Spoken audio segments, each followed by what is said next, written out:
Hola amigos, ¿qué tal? ¿Cómo están? Bienvenidos a un nuevo episodio del podcast Hora Deportiva a través de Última Hora y de D10. Este podcast que sale este viernes 6 de diciembre es el último del año, el último del 2024. Vamos a tomarnos un descanso, recargar pilas y vamos a volver con todo el viernes 24 de enero. Ese día que va a arrancar el torneo de Apertura 2024 de la primera división del fútbol paraguayo, va a retornar el podcast Hora Deportiva. ¿Quién les habla? Santiago Riquelme, hoy junto a Derlis Mato, periodista de D10 y de la sección Deportes del diario Última Hora. Vamos a estar haciendo un resumen de lo que dejó este año deportivo, futbolístico en Paraguay, repasar un poco los campeones, los descendidos, las clasificaciones a Copa y todo lo que dejó el mundo futbolero paraguayo. ¿Cómo estás, Derlis? Bienvenido. Bien, Santiago, un placer. Mirá vos, el último podcast del año, bueno, para hacer un análisis global de todo lo que nos ha dejado y también compartir nuevas experiencias para lo que va a ser la próxima temporada de nosotros también en los podcasts de Hora Deportiva. La verdad que un placer. Así es. Vamos a repasar un poquito lo que dejó en cuanto a campeones primero. Parece la apertura ya que quedó en el pasado, un poco lejos, pero hay que recordar que Libertad gana ese torneo Apertura de Erlis y le gana a Cerro Porteño prácticamente en la recta final en los últimos dos partidos. Cerro que pierde esa gran chance al perder ante Luqueño en su casa. Sí, ante Luqueño local. Ahí definitivamente se le escapó el título a Cerro Porteño. Recordamos que antes del arranque de ese torneo, la mayoría analizábamos y decíamos que era la gran prueba de Ariel Galeano, que ya había salido campeón en la parte final de aquella temporada 2023, dejando o agarrando, mejor dicho, un equipo que estaba al mando de Daniel Garnero. En ese lapso, Garnero pasa a la selección paraguaya, Ariel Galeano toma las riendas del equipo de Libertad y bueno, no muchos le dan mérito a esa campaña de Ariel Galeano. La gran prueba era la del torneo de apertura. De hecho, que a los tumbos fue Libertad en esa recta final, peleando allí detrás de Cerro Porteño. Parecía el título de Cerro Porteño, un Cerro Porteño que también tuvo cambio de entrenador por el camino. Llegó Manolo, lo hizo de muy buena manera, pero ese fatídico partido ante Luqueño terminó haciendo de que Cerro Porteño pierda la gran chance de consagrarse en ese torneo de apertura. A partir de allí, Cerro cayó en un pozo a lo largo de toda la temporada. Ese partido ante Luqueño significó que Libertad trepa la punta y bueno, en la última fecha ganarle a Olimpia para obtener el título del torneo Apertura. Ese campeonato se recuerda muchísimo por aquel partido de Cerro Porteño perdido ante Luqueño que dejó a merced del título de la Libertad y a Ariel Galeano. Así es, hablaba de Ariel Galeano. Recordemos que Ariel Galeano toma el mando principal de Libertad a mediados del Clausura 2023. Libertad venía de ganar el Apertura 2023 con Garnero. En ese Clausura venía también en la punta rumbo al título. Garnero deja Libertad para ir a la selección paraguaya, agarra a Ariel Galeano y sale campeón de esa Clausura. Pero recuerdo que no, quizás no se le dio mucho mérito porque todo el mundo decía que prácticamente siguió la misma línea de Garnero, etcétera, etcétera. Gana también esa Copa Paraguay, por ende la Supercopa Paraguay del 2023. Y el Apertura 2024 era la primera gran prueba para Ariel Galeano, el técnico joven de 27 años paraguayo. Y lo gana, decía Derlis, ese partido ante el Luqueño de Cerro. Libertad, recuerdo que empieza bien en la apertura, luego se queda, llega Manolo Jiménez a Cerro Porteño, gana una impresionante cantidad de partidos, agarra la punta a dos fechas al final y se viene ese partido ante Luqueño, donde Luqueño jugó motivado, luego los propios jugadores allegados a Luqueño revelaron que recibieron una suma de dinero por parte de Libertad, una motivación extra que se hace mucho. Mucha gente piensa mal cuando se habla de estas cosas, pero en el mundo del fútbol se hace mucho esto de motivar para ganar. Lo que está mal es ofrecer dinero para ir atrás y perder, pero el motivar para ganar se hace muchísimo. Generalmente los equipos que están peleando por el título motivan a los rivales de sus adversarios para que intenten frenarlo y eso pasó. En aquel partido Luqueño jugó muy bien. De hecho, Luqueño hace un partidazo y unos 3-4 días después creo que se va a perder 6-2 con Tacuarí o 6-1, no recuerdo, pero se come 6 goles, entonces uno decía, ¿cómo puede ser un partidazo? Después el siguiente partido se va y recibe 6 goles, pero eso pasó.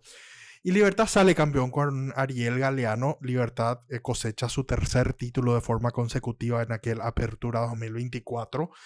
Luego viene la pausa, la Copa América, los equipos se prepararon para el Clausura y uno decía nuevamente, bueno, ¿qué va a pasar con Cerro y Libertad? Yo creo que eran los dos grandes favoritos a quedarse con el Clausura 2024. Con todo respeto que se merece Olimpia, nadie le daba nada a Olimpia, pero por muchas razones. Una de ellas porque le había costado muchísimo a Palermo y a Olimpia en esa apertura. Otra cosa era que Olimpia no pudo contratar. A Olimpia se le fueron jugadores capitales como Fernando Cardoso, Saúl Salcedo, Juan Espínola, Facundo Bruera. Es decir, Olimpia venía mal en los amistosos, no le fue bien, no dejó una buena imagen, no pudo contratar y encima se le fueron jugadores. Entonces uno decía, bueno, Olimpia definitivamente no va a estar entre los candidatos. Pero pasó algo, no sé si anormal, pero fue un Clausura atípico en el sentido de la competencia, creo, porque fue parejo, pero hacia abajo, me parece. El nivel de los equipos no fue bueno. De hecho, pasó a lo largo de todo el torneo. Cuando Olimpia estaba en la punta, tropezaba. Los que venían atrás tenían que ganar para acercarse o pasarle.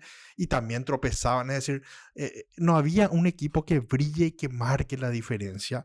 Dentro de todo eso, Olimpia me parece que es el merecido y justo campeón de este torneo de Clausura 2024, con Martín Palermo que consolidó a figuras, con un Gastón Olveira brillante, con un Richard Ortiz que siempre es cuestionado a comienzo de temporada, pero que termina rindiendo en un alto nivel. Es cierto, hoy ya sin un gran recorrido, pero con mucha técnica, visión, orden, ese capitán que necesita Olimpia, y con varios líderes como Derlis y Prato, por ejemplo, que dos líderes que terminaron siendo suplentes, pero que para el grupo sirven mucho. Y Derlis, tu opinión final de este Olimpia, antes de entrar en otros temas, de este Olimpia, ¿te parece un merecido, justo campeón del Clausura 2024? Sí, la verdad que sí, porque de los irregulares siempre fue el más regular. A la larga hay que analizar bien cada uno de los partidos. Olimpia, si bien es cierto, tropezó, falló, los rivales no aprovecharon y Olimpia siguió por la misma senda. Y bueno, ya en las últimas fechas Olimpia ya no fue tropezando como sí lo hizo en mitad de campeonato. Es decir, Olimpia en los últimos partidos se estuvo demostrando de que quería ser campeón. Lo terminó logrando y con varios puntos altos. Les decía lo de Olveira, para mí la gran figura de Olimpia para que Olimpia haya salido campeón. Para mí estuvo allí Gastón Olveira como la principal figura. Y mucho mérito también de Palermo por la elección de cada uno de sus jugadores. Le devolvió confianza a jugadores como Rodney Redes, por ejemplo. Lo mismo del delantero Benítez, de Hugo Benítez, apostando por una figura capital del representativo de Olimpia. Así que muy meritorio lo de Olimpia. Y ahora se viene el desafío, la Copa Libertadores de América para Olimpia, con esta actitud que va a tener el cuadro franjeado después de haberse consagrado campeón del torneo Clausura, con un Palermo muy querido por parte de los hinchas y con varias figuras capitales. Y la posibilidad, ¿por qué no?, después de realizar algunas gestiones para poder contratar para la próxima temporada. Así que Olimpia va a ser un equipo de cuidado en la temporada 2025. Estoy viendo acá la tabla de posiciones y para que dimensionemos un poquito la gran diferencia que terminó sacando Olimpia con el resto. Olimpia jugó 22 partidos en el Clausura como todos. Ganó 12, empató 8 y perdió solo 2. 29 goles a favor, 13 en contra. Olimpia fue el equipo que más goles metió y el que menos recibió, saldo a favor 16. 44 puntos terminó Olimpia el Clausura, y segundo quedó Guaraní con 35, es decir, Olimpia le sacó 9 a Guaraní, y ahí ya viene el pelotón de 2 de Mayo con 34, Ameliano y Nacional con 33, Cerro con 29, General 28 y el resto de los equipos, pero Olimpia termina sacando 9 puntos de ventaja.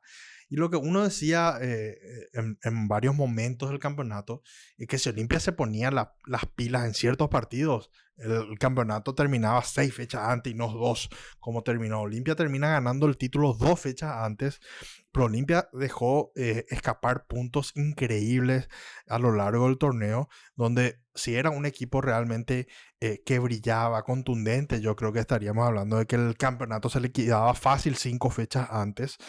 Pero bueno, Olimpia aún así me parece que es merecido, justo campeón. Se ganó el derecho a jugar la fase de grupos de la Copa Libertadores 2025, decía Derlis. El tema de la inhibición de FIFA. Olimpia necesita, decía el presidente Rodrigo Cotonoes, alrededor de $2 millones para levantar la sanción y poder contratar. Que creo que Olimpia ya va a cumplir con eso.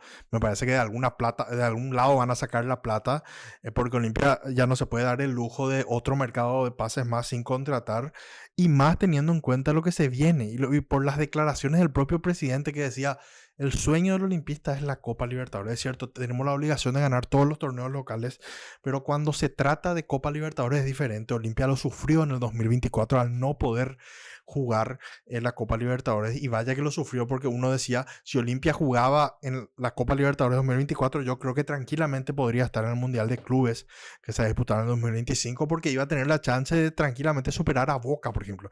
Recordemos que Boca fue por esa tabla acumulativa, clasificó de forma directa, va a jugar el Mundial de Clubes, y Olimpia no estaba lejos. Olimpia se entraba en esa fase de grupos de este año.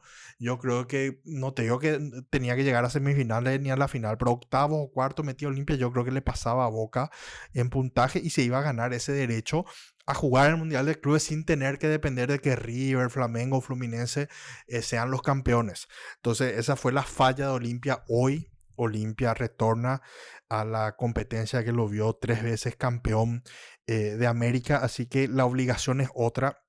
El compromiso debe ser otro, y así lo explicó el presidente Rodrigo Cotonovés, que seguramente van a levantar la sanción y contratar en puestos puntuales. Recordemos también que se le van a ir jugadores a Olimpia, por ejemplo, Carlos Arrúa y Paraguarí Espino, la lateral derecho, no van a seguir. Si bien no eran titulares, eran jugadores que eran alternativa para Martín Palermo. Hay que ver qué pasa con Manuel Capazo, es decir, ahora empieza el periodo de mercado de pases, idas y vueltas, tratando de hacer esa ingeniería para que los clubes puedan contratar. Así cerramos entonces el capítulo Olimpia. Vamos al otro grande, Derly, un ratito. Cerro Sí. Porteño. Cerro Porteño tuvo, en realidad viene teniendo temporadas para el olvido. El último título de Cerro fue aquel Clausura 2021, que con todo el respeto que se merece a ese equipo de Cerro, para mí, más que lo gana Cerro, lo pierde Guaraní de forma increíble en esa Sí. última fecha. Servio se hace expulsar, ese gol de Patiño al minuto 101, 102, y Cerro gana un título que quizás, no te digo que no lo merecía, pero que estaba mucho más para perderlo que para ganarlo, y esa fue la última conquista de Cerro. Después de eso pasaron 6 torneos locales donde Libertad y Olimpia dominaron. Libertad ganó 4, Olimpia 2, y Cerro no puede volver a ganar un título. Así que yo creo que es momento, si bien el hincha de Cerro te pide Libertadores, que un título internacional, yo creo que Cerro se debe preocupar primero por lo casero, por lo local, intentar armar un buen equipo, plantel. Carlos Jara ayer cumplió su sueño de entrenador, pero no le fue nada bien. Ya dejó Cerro Porteño, ahora llegó un nuevo gerente deportivo, Gabriel Weiner. Entonces hay que ver qué pasa con Cerro Porteño, con Juan José Zapac. Un análisis de Early de Cerro, un año para el olvido. ¿Y qué tiene que hacer Cerro para el 2025? ¿Crees desde afuera mirando un poquito? Renovación total de plantel. ¿Qué estilo de técnico tiene que traer? ¿Qué debe hacer Cerro? Y bueno, lo primero que todo es como, bueno, yo me quedo con lo que decías, después de aquel título del 2021 pasaron 6 campeonatos, entre ellos 5 vicecampeonatos, y este último Cerro terminó sexto, imagínate, con 29 puntos y con 3 derrotas en las últimas 3 fechas, así que deja muchísimo que desear lo de Cerro Porteño. Bueno, obviamente está, Carlos Carazaguer ya no va a seguir. Y vamos a ver si Cerro Porteño da en la tecla con el entrenador. A partir de allí me parece que Cerro Porteño tiene que encontrar un entrenador del estilo de Gustavo Alfaro, que quedó demostrado de que viniendo un entrenador que le devuelva confianza a varios de los jugadores, no todos, porque para mí hay varios que ya tienen que dejar Cerro Porteño. De hecho, que algunos ya fueron anunciados de que no van a seguir en la institución. Me parece que Cerro Porteño tiene que contratar un entrenador motivador que le devuelva la confianza a algunos jugadores que todavía son potenciales de valía, dar de baja a otros que ya no están para Cerro Porteño y contratar jugadores de jerarquía. No hay de otra. Cerro Porteño tiene que apostar nuevamente a jugadores de jerarquía, no rebuscarse en el plano local por algunos jugadores a futuro. Me parece que hoy en día lo que Cerro necesita son títulos, volver a ser protagonista, ser protagonista en la Copa Libertadores de América y después ir potenciando algunos jugadores juveniles que vayan jugando a la par de algunos jugadores de jerarquía para que puedan rendir también, porque si vos metes jugadores juveniles en un equipo que no da, los mismos juveniles también se pierden, no tienen confianza, no se cotizan, va a ser muy difícil así. Todo me parece que la comisión directiva tiene que elegir un entrenador que motive a los jugadores, un entrenador con esa visión, que sea motivador, y yo apostaría por un argentino. No te digo un nombre porque no se me ocurre ninguno, pero me encantaría que sea un técnico argentino que motive a este plantel de jugadores de Cerro Porteño y que a partir de allí Cerro vuelva a conseguir títulos, porque hace rato no se le da. Sí, quizás eso es lo que le reclama más el hincha de Cerro a los jugadores. Esa actitud, esa sangre a la hora de ir a disputar las pelotas, esa rebeldía que no se vio durante todo el año y menos en el clausura. Quizás la apertura se maquilla un poquito porque lo peleó el título hasta el final, que da ese sabor amargo de ese partido ante Luqueño. En ese momento estaban, por ejemplo, un Cecilio Iturbe, que si bien son siempre cuestionados, me parece que con ellos en cancha Cerro peligró mucho más que sin ellos. Entonces Cerro tiene que así hacer un cambio profundo de plantel, traer jugadores que sientan la camiseta, un técnico con experiencia, con espalda, que se haga respetar y que llegue a los jugadores. Que ese mensaje del entrenador llegue a los jugadores, que los jugadores se sientan motivados. Usaste el ejemplo de Alfaro. Y así fue. Alfaro no es Guardiola, no es Ancelotti en cuanto a, es cierto, usa su táctica, pero llegó a Paraguay y revolucionó todo. El cambio de actitud de 180 grados que tuvo la selección y que tuvieron los jugadores impresionante en muy poco tiempo de trabajo. Ya se notó en ese primer partido en el Centenario contra Uruguay, luego se le gana a Brasil y bueno. Hoy Paraguay en 6 partidos ganó 3, empató 3. Así que Cerro me parece que necesita algo parecido para dar el golpe y dar ese cambio rotundo que necesita. Guaraní con Chiquiar se terminó siendo vicecampeón. Y los clasificados a Copa, a Libertadores, fase de grupos van Olimpia y Libertad, por ser los campeones, Libertad de la Apertura, Olimpia de Clausura. Cerro Porteño va a fase 2. Es decir, tiene que pasar esa fase 2. Ahí clasifica a fase 3 y también pasar esa fase 3 para llegar a la fase de grupos de la Copa Libertadores de América. Si Cerro queda eliminado en esa fase 1, que posiblemente se sortee el próximo 19 de diciembre, fase 2, Cerro queda fuera de todo. Si Cerro pasa a la fase 3 y se elimina en fase 3, ahí sí va a la Sudamericana. Pero si en esta primera instancia se elimina, ya se queda sin torneo internacional en lo que va a ser el 2025. Y Nacional la tiene un poquito más complicada porque Nacional arranca desde la primera fase. Nacional tiene que pasar 3 fases para ahí recién llegar a la fase de grupos de la Copa Libertadores. En cuanto a Sudamericana, Sportivo 2 de Mayo, histórico, primera participación internacional para el gallo norteño, de gran campaña con Felipe Jiménez. Sportivo Luqueño, que estuvo cerca de ir a la Libertadores, también peleando ahí en Copa Paraguay. Ameliano y Guaraní, esos son los 4 equipos que van a jugar la Copa Sudamericana. Recordando el formato, se enfrentan entre ellos en sorteo 2 de mayo ante Luqueño o Ameliano y Guaraní y viceversa. 2 choques entre paraguayos, los que clasifican ahí van a fase de grupos. Es decir, en fase de grupos de Sudamericana, con certeza vamos a tener 2 equipos paraguayos. Ni 3, ni 4, ni 1, 2. Así que, y 2 van a quedar fuera de todo, como viene ocurriendo ya hace un par de años con este nuevo formato de la Copa Sudamericana. Y en cuanto a descendidos, Sol de América y Tacuarí. Tacuarí desciende después de 3 años, estuvo 3 años en la máxima categoría del fútbol paraguayo. Y lo de Sol de América, increíble nuevamente.